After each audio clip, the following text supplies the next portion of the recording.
The following video is sponsored by thehangingbook.com that, as you can see by this video, in his original version in Catalan, presents the innovative format of being served in a holder suitcase, in a kind of frame holder, in which you can introduce the book on the side, on the page of the picture, that there are like 12 to 20 pictures, and so a part of being a book to be read.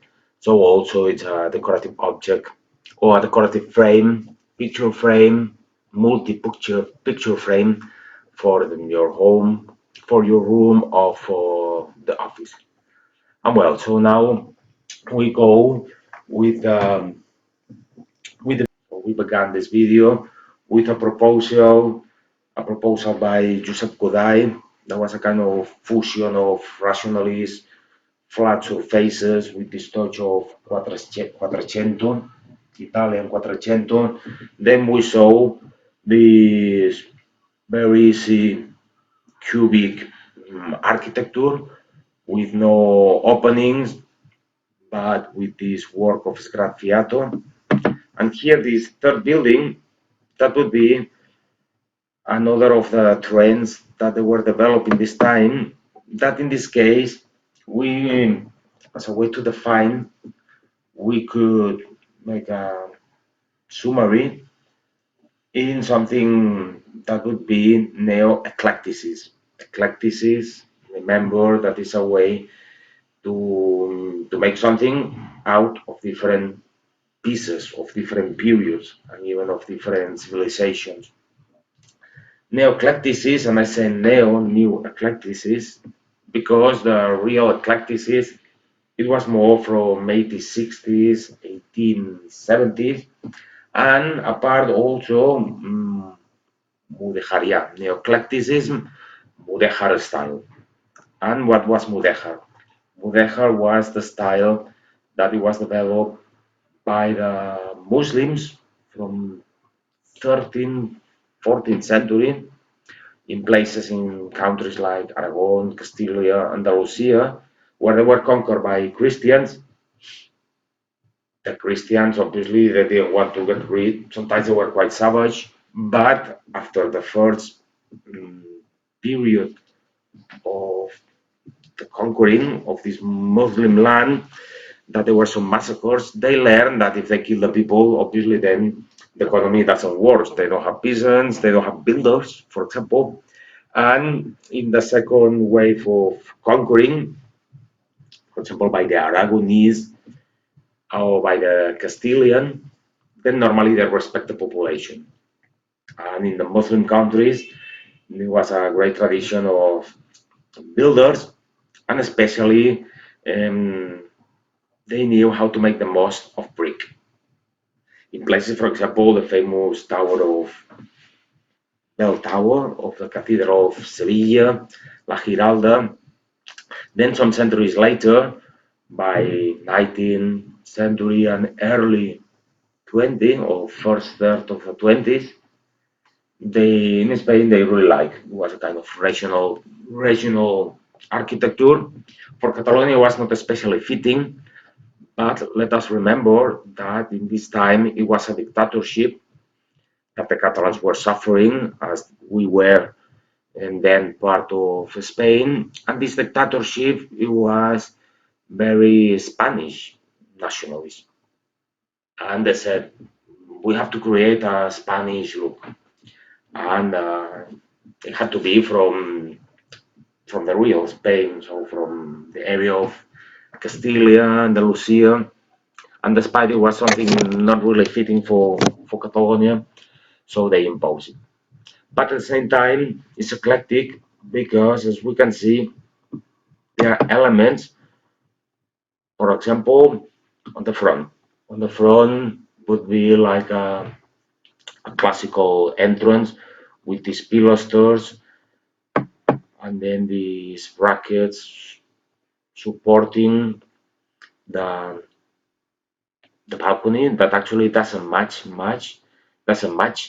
the stone look from the entrance with the very light iron bars of the balconies, the side columns or pilasters joined by an architrave.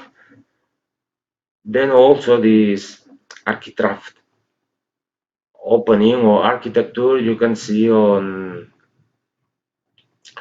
the side. So we have the main entrance and the first kind of window. There are these two columns without floating and above an architrave. While the third body on the right, on the ground floor, it's opened by the, the round arch. While, for example, in the second floor, still on this side body, there are rectangular windows.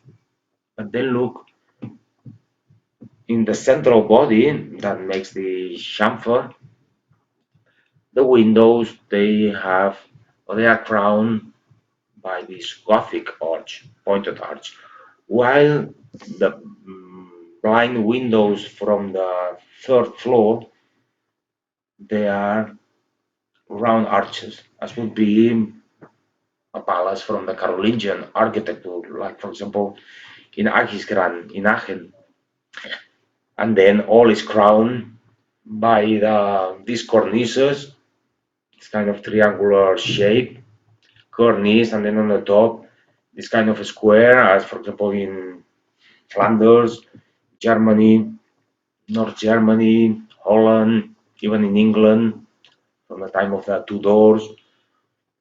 But in contrast, on the center, it's a kind of dome, a cylindrical dome that would be more from Orthodox Greek areas, the area of Byzantium. So altogether, we have this kind of juxtaposition, addition of different types of opening, different types of openings from different periods, different countries. It's not really something cohesive or fusion. It's just a way to say, look, I put a bit here from this period, and on the second floor from another period, from another civilization.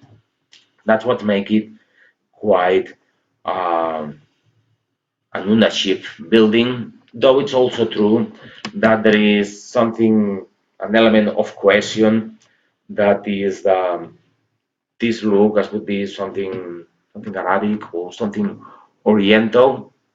It was done by Pere Domènech i Roura. That was the son of Domènech Montaner, one of the great tenors of the movement Modernisme. So we can see within a family the evolution in the style from these buildings that it's all flower and curviness, this total art of many different colors and many different applied arts to something more cold, sober, and decomposed. It's not really um, something wrapped together, but it's just like putting sticks on a wall of different colors without creating something coherent. And it was maybe actually the reason why they put a bit of Italian look, a bit of Moorish look, from 13th, 14th century, a bit of Oriental, it's because it was the palace or the pavilion for the press. The journalists that came or should have come to this exhibition, so they were coming from different countries, so also made sense that they made the building looking from different places, so everybody would feel at home. Yeah, let us remember all these buildings from the 20s. Some of them they began earlier by 14, some of them, some others by 23, and most of them they were finished by 29. Well, here we have another proposal in what was the pavilion of the main Catalan bank of the time, Caixa d'Estalvis, a savings bank. Nowadays is the Geological Institute or Agency of Catalonia.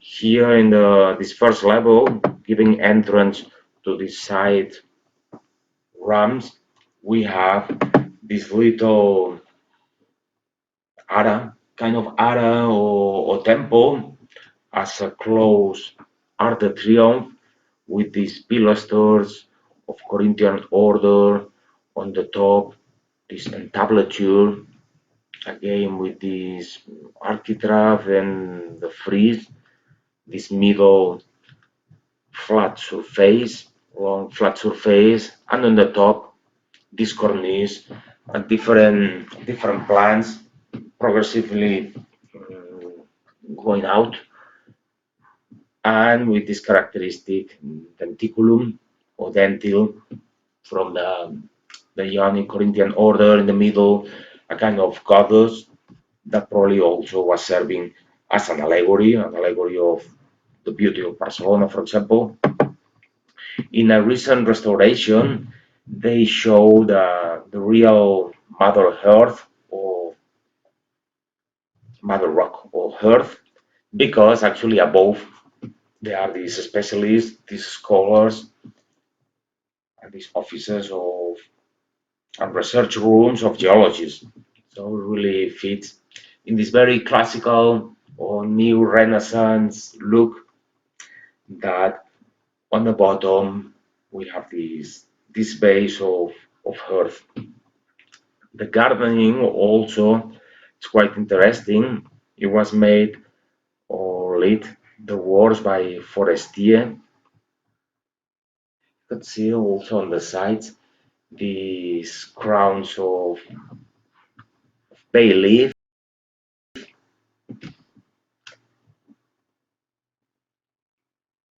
that, remember, was the crowns given to the emperors like Julius Caesar. In the next chapter, we will cover these buildings that from the distance they have very clear look as some of these churches from Florence, from Brunelleschi. But before, let us finish with this building again here, the Mother Rock, and above this interpretation or this kind of version of the palaces from Rome, from Venice, like Palazzo Pitti, not really from the early Renaissance, from a more evolved time, the Manierists, that they start to complicate the things. Not that flat surfaces and all kind of minimalist, but for example, in the first floor or in the first floor, these pilasters, instead of having a continuity, the shaft, it's fragmented by these isolars coming out. That also, for example, was used in the Baroque. For example, now we remember the atelier of Rubens in the entrance. They have these columns that they show this muscle coming out. You can see, for example, instead of having an easy frame for the window, the rectangular windows of the side body that is coming out. So the whole building is like three wings, two vertical from the sides that they are coming out, and then united them, um, a long body that is at a rear plane. So the rectangular windows from the sides of the first floor, they are crowned by this keystone that, instead of being an easy keystone, as you can see in the center, it moves more to the top. And in between is intercalated by like this round arch. Well, there are like two floors, and the central body is like magnified and embellished, giving this touch of nobility by these five windows that they are crowned by this cornice. But notice again this evolution of the new new Renaissance or the Renaissance architecture. The cornice begins not right above the tinto of the window, but in between there is like a kind of architrave, so more high. And then in between the windows, this gigantic order that is a way to unite the, the two windows that they are in the second and in the third floor. And then a very prominent architrave on tablature, and how as a way to create dynamism and not to make it um, a cold building without movement and with no eye-catching power. How they are playing here with the two different types of openings, or even three: round arch, circular bay windows as a kind of rose window, and then the rectangular openings, and even the little ones common to find in the top floors. And the contrast in between the different colors, the color of the stone, even though even if probably it's fake, it's not real stone, it's kind of plaster, and then the red terracotta and yellow color. And then here we will finish with this look of this architecture that was fished or learned from places like the Villa Sarraceno in Italy or Santa Maria de Grace in Florence, the Novecento. They were very enthusiastic and very admirative of the, the architecture that was developed in Italy by the Quattrocento and that was evolved, though was not really a plain copy of these famous buildings from Brunelleschi, Bramante, Palladio. It was more like a learning from it to make something more pure and more neat. That would be the concept, no? Um, a neatification of the Renaissance architecture. These villas, for example, like the famous Villa Rotonda of Italy from Palladio. And well, so we finish this chapter like some others, the ones in English, with these blogs where you can learn more about the history of Catalonia and Barcelona, blogs written in English.